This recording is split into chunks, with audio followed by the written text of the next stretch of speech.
Price the Lord.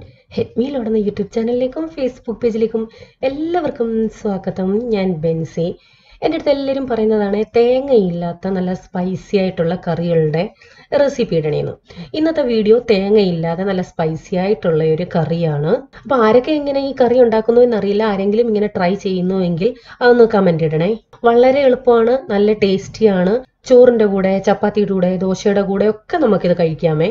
അതിനുവേണ്ടി ഞാനിവിടെ ഒരു ഗ്ലാസ് ചെറുപയർ നന്നായിട്ട് കഴുകി വൃത്തിയാക്കി വെച്ചിട്ടുണ്ട്.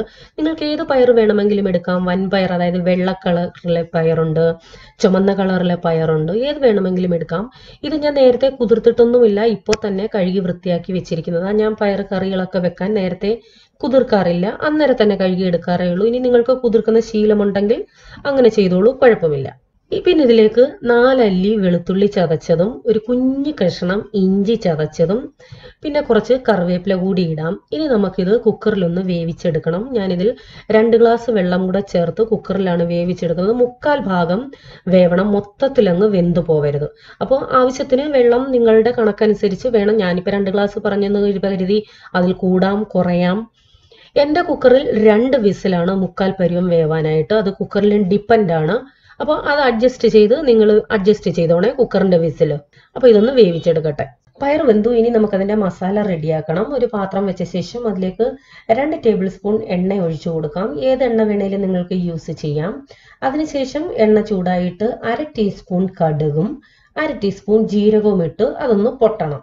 അത് പൊട്ടിയ ശേഷം ഒരു പച്ചമുളകും 1 അല്ലി വെളുത്തുള്ളി ചെറുതായിട്ട് വട്ടത്തിൽ അരിഞ്ഞത്. നമ്മൾ പയർ വേവിക്കാനും ഓൾറെഡി വെളുത്തുള്ളി ഇട്ടിട്ടുണ്ട്. അതൊന്ന് മൂത്ത ശേഷം അതിലേക്ക് 1/2 ടീസ്പൂൺ മുളക് പൊടി, ഞാനിവിടെ കാശ്മീരി മുളക് പൊടിയാണ് ചേർക്കുന്നത്, 1/2 ടീസ്പൂൺ മല്ലിപ്പൊടി, 1/2 ടീസ്പൂൺ ഗരം മസാല, 1/4 ടീസ്പൂൺ കുരുമുളക് പൊടി, 2 നുള്ള് കായം. ഇതെല്ലാം കൂടി ഇളക്കി നന്നായിട്ടൊന്ന് എണ്ണയ്ക്കകത്ത് യോജിപ്പിക്കാം. അതിൻ്റെ പച്ചമണമൊക്കെ നന്നായിട്ട് പോണേ. ഇപ്പൊ മസാലയൊക്കെ നന്നായിട്ട് മൂത്തു, നന്നായിട്ട് എണ്ണ തെളിഞ്ഞു വരുന്നുണ്ടേ.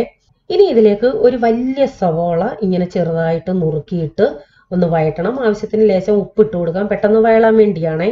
ഈ സവാള 1/4 വയളണം. 1/2 ടീസ്പൂൺ മഞ്ഞൾപ്പൊടി കൂടി ഇട്ട് കൊടുക്കാം. അത് ആ മസാലയുടെ കൂട്ടത്തിൽ ഇട്ടാലും മതിയേ. സവാള ഇപ്പോൾ 1/4 ഭാഗത്തോളം വഴണ്ടു. ഇനി നമുക്ക് ഇതിലേക്ക് വലിയൊരു തക്കാളി ഇങ്ങനെ ചെറുതായിട്ട് മുറിച്ച് ഇട്ട് കൊടുക്കണം. നന്നായിട്ട് ഇളക്കി മിക്സ് ചെയ്ത ശേഷം എണ്ണമയം കുറവാണെന്നുണ്ടെങ്കിൽ ഒരു ടേബിൾ സ്പൂൺ വെള്ളം കൂടി ഒഴിച്ച് നമുക്കിതൊന്ന് അടച്ചു വെച്ച് വേവിക്കാം. ആ തക്കാളി ഒരു 1/4 വേവണം. അപ്പൊ ഇത് അടച്ചു വെക്കാം, ഒന്ന് വേവട്ടെ. ഇപ്പൊ മീഡിയം തീയിൽ ഒരു 3-4 മിനിറ്റ് കഴിഞ്ഞു. തക്കാളിയൊക്കെ ഇതേ നന്നായിട്ട് വെന്തു. ഇങ്ങനെ ഒന്ന് ഉടച്ചു കൊടുക്കാം. ഈ ഉള്ളി വഴറ്റുമ്പോൾ നമ്മൾ ഈ ചിക്കൻ കറിക്കൊക്കെ വഴറ്റത്തില്ലേ, അതുപോലെ അങ്ങ് വയളണ്ട, ഒരു 1/4 ഭാഗം വഴണ്ടാൽ മതി. ഇനി നമുക്ക് ഇതിലേക്ക് വേവിച്ച് വെച്ചിരിക്കുന്ന പയറിട്ട് കൊടുക്കാം. എന്നിട്ട് ആവശ്യത്തിന് വെള്ളവും ചേർക്കാം. ഒത്തിരി വെള്ളം വേണ്ട. നമ്മൾ ഒത്തിരി കൊഴുപ്പോട് കൂടി ചാറോട് കൂടിയാണ് ഇത് ഉണ്ടാക്കുന്നത്. ആവശ്യത്തിന് വെള്ളം ചേർത്തിട്ട് ഉപ്പും ചേർക്കാം. ഓൾറെഡി സവാളയിൽ ഉപ്പിട്ടിട്ടുണ്ടെങ്കിൽ അതൊക്കെ നോക്കിയ ശേഷമേ ഉപ്പ് ചേർക്കാവേ. അപ്പോൾ ആവശ്യത്തിന് വെള്ളം ചേർത്ത ശേഷം നമുക്കിതൊന്ന് അടച്ചു വെച്ച് നന്നായിട്ട് ഇതൊന്ന് തിളയ്ക്കണം. ആ ഗ്രേവി ഒന്ന് കുറുകി വരണേ, അതാണ് പരുവം. അപ്പോൾ നിങ്ങൾ എത്രയും പയർ എടുത്തിട്ടുണ്ടോ അതനുസരിച്ച് വെള്ളം അഡ്ജസ്റ്റ് ചെയ്തോണേ. ഇതിപ്പോൾ നന്നായിട്ട് തിളച്ച് നോക്കിക്കേ, നമ്മുടെ ഗ്രേവി നന്നായിട്ട് കുറുകിയിട്ടുണ്ട്. ഇനി ഇത് തണുക്കുമ്പോൾ കുറച്ചുകൂടി ഒന്ന് കൊഴുത്ത് ഗ്രേവി കട്ടിയാവുമേ.